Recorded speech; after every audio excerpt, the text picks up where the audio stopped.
କିଛି ମାସ ପରେ ଏ ସମୟ ଆଉ ରହିବନି।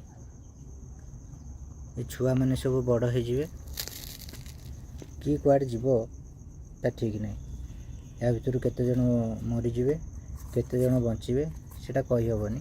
କିନ୍ତୁ ଏଇ ସମୟଟା ଫେରିବନି। ଏ ଭାଇ ଭଉଣୀ ଯେତେକ ସବୁ ଜନ୍ମ ହୋଇଛନ୍ତି କେମିତି ଖେଳୁଛନ୍ତି ଦେଖନ୍ତୁ।